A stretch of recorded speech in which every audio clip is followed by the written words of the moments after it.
Greetings, everyone, or hello again. I'm going to start off with a word that you probably have not heard. I'm just going to suggest you may not have heard this word before, because when it came to me, I'd never heard of it, so I figure we're probably in the same boat. Here's the word. The word is Electroexperiential magnetism. Electroexperiential magnetism. What does that mean? It basically means the coming together through the process, through the principles of electromagnetism, but the coming together of experiences. It actually means that experiences are forming as a result of certain factors, one of consciousness, but there are sub-factors within each that essentially create the signature of the consciousness. Those factors are frequency, they are vibration, they are also polarity. You put those factors together, and yes, of course, there's energy. Energy is implicit. Energy is everything in everything. Energy cannot be created in the sense of newness, so to speak, and at the same time, it can't be destroyed. The only thing energy can do or does do, the most and the constant quality of energy is change, is that it is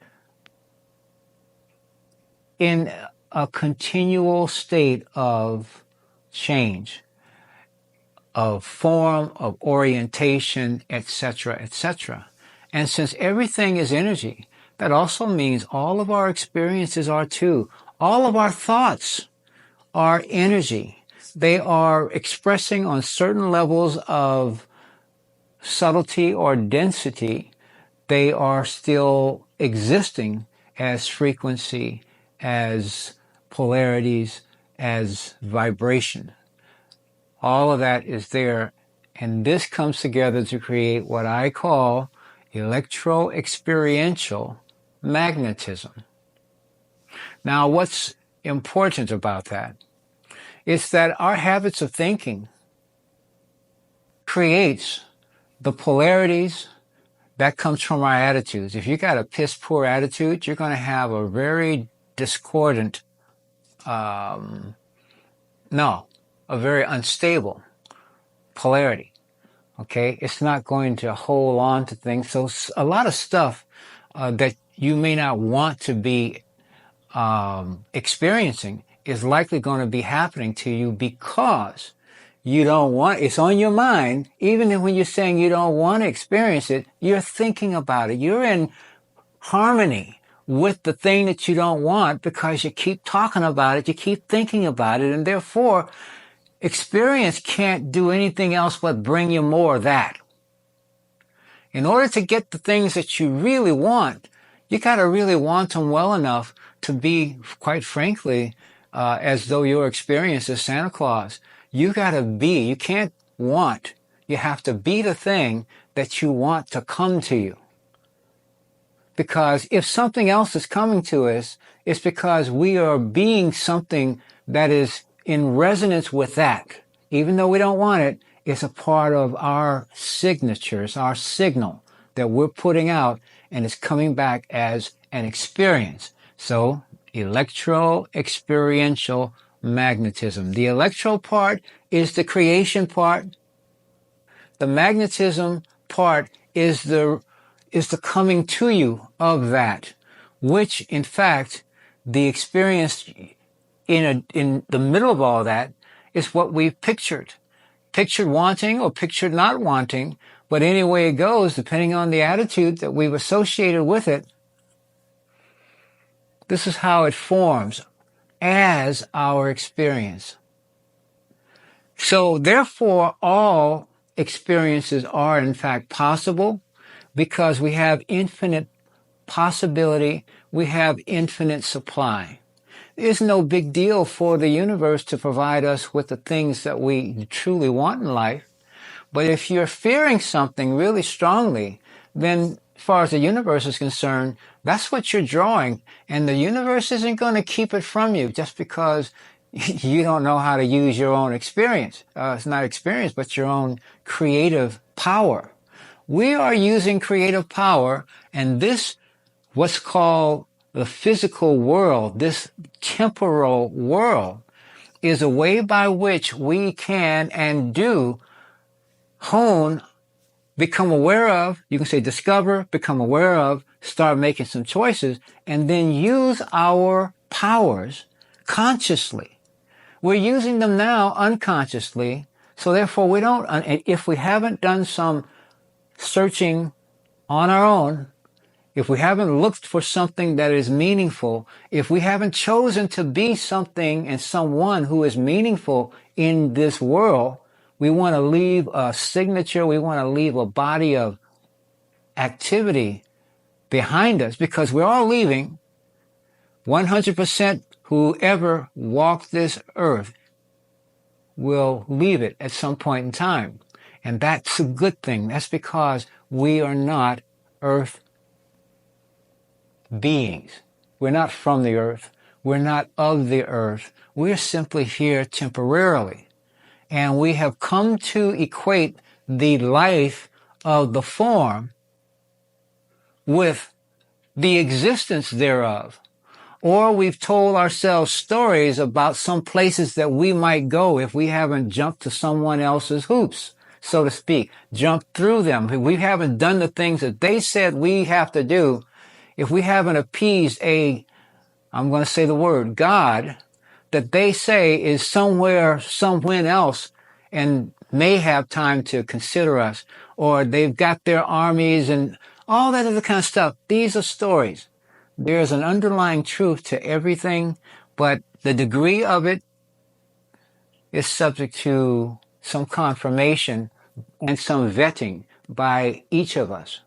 We don't find the truth from outside. When, I'm saying what I'm saying because I've done some work myself. I've done some searching, but I don't require or even ask you to live by my word or follow my advice.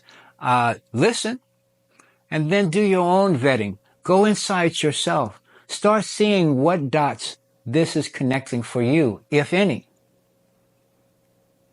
Ultimately, it's you creating your experience, and my agreement or disagreement, my approval or disapproval to what you're doing is meaningless. And I will say vice versa. What you agree to with about what I'm saying or disagree doesn't mean anything to me. I live by the choices that I make throughout my life. You and I may interact with each other for a few minutes in the course of our lifetimes. I'm going to make my decision based on that. You're going to make your decision based on hearing me talk for a few minutes. Do your own work. I point in directions. I use the term breadcrumbs in a talk I did recently, and someone really appreciated that. He voiced some appreciation for the breadcrumbs that I was putting out there. It's for you, as it has been for me. I've consulted, I've looked at the opinions and the recollections and the understandings of many, many people who have walked this planet before me. But they all left the planet. Now the question is, not only do you leave the planet, or do you leave the plane? Do you move to a different plane of existence based on your choices? If your choices and your thinking and your polarities in particular have not been such to release you from attachment to the things that you feel must be a certain way, they've got to be this and they can't be anything else, then you'll stay here until you come to a different way of looking at things. That's kind of the way it works. And one thing for sure, we have determined there's a huge universe out there. There are other forms of life that are not corporeal in the way we're used to it. And it doesn't mean that they're bad.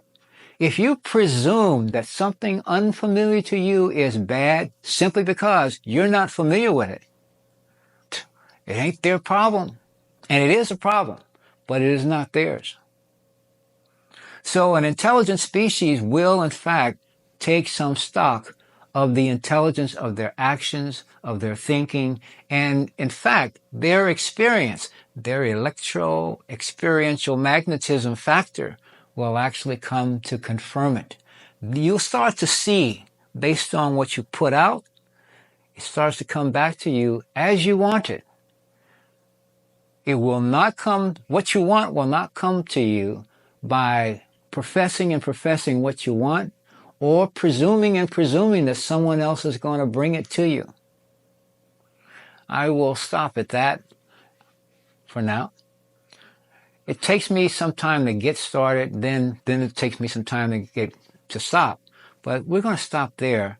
And I will say, the article that I wrote that mentioned electro-experiential magnetism is in my Substack, and you can find it at the address below.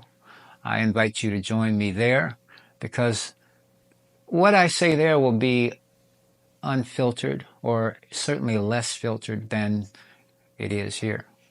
At any rate, be well, be healthy, be prosperous, and be loving, because I love you all.